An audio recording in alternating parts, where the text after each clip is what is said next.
no Kustikene, ma loen sulle ühe toreda loo. Täna on ju emadepäev ja emadepäeval lugetakse kodus ikka toredaid lugusid. Ja selle loo nimi on emadepäev. Emadepäev on üks ilus päev. Lapsed teevad siis oma emadele kingitusi.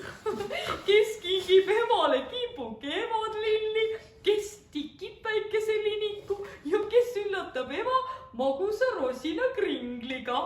Karu Eduard, meie Karu Eduard, tahtis emadepäeval oma armsale emale Urvele, see on Karu vanaema, ja Urvele midagi väga head kinkida. Veidi mõelnud, otsustas ta meisterdada pajupilli. Ja ta võttis noakese ja läks metsa. Leidnud sobiva pajupõõsa, lõikas Karu Eduard 2 parajat pajuoksa. Teen neist 2 pajupilli, otsustas Karu Eduard. Kui ema ühe ära kaotab, on teine kohe võtta. Eduard kloppis pajuoksad pehmeks ja ta meelde Kusti, niimoodi tehakse pajupilli ja tõmbas koore seest puu välja, lõikas pajukoorde väikesed augud, toppis siis värske pajupilli mõlemasse otsa puust korgid. Niimoodi tehakse pajupilli. Pajupillid valmis, hakkas Eduard rõõmsalt kodu poole minema.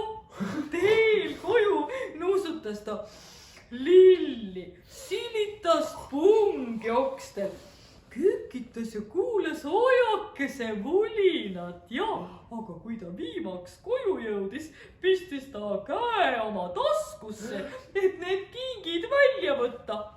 Aga tasku oli tühi. Ja Karu Eduard oli mõlemad pillid ära kaotanud. Karu Eduard kaotab ju veel kõik asjad ära, no nõnda pajupillid ka. Murest murtud Eduard astus tuppa. Ta istus diivanile oma ema Urve kõrvale ja teatas väga kurvalt: kallis emme, tahtsin sulle kingituse teha, aga juhtus nii nagu alati. Kaotasin ära.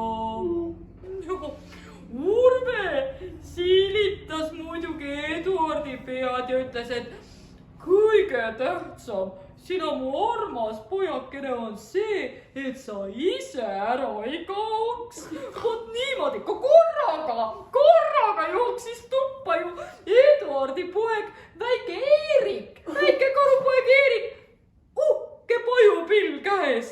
Vaadake, mida mina leidsin, hüüdis see väike Eerik. Läksin mööda teed ja näen, ilus pajupill maas. Võtsin üles ja ohoo, veel üks pajupill.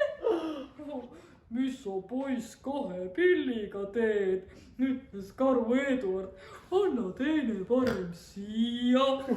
Palun, ulatas Eerik lahkelt pajupilli Eduardile. Mulle piisab ühest küll. Eduard kinkis siis selle teise pajupilli oma emale. Ema Urve naeratas ja hakkas Eduardi selga hellalt kratsima. Eduard pani silmad kinni ja mõtles, et no küll see emadepäev on ikka üks tore päev. Emme! No. Ja emadepäeva. Oi, Kustikene, aitäh, sa linnupojakene, kui ilus padi. Kas sa kohe padjased tahad? Kuule, Kusti poiss, keera selga, segadus selga selle. Sa poiss, kas on mõnus? Hea tubli poiss, aitäh.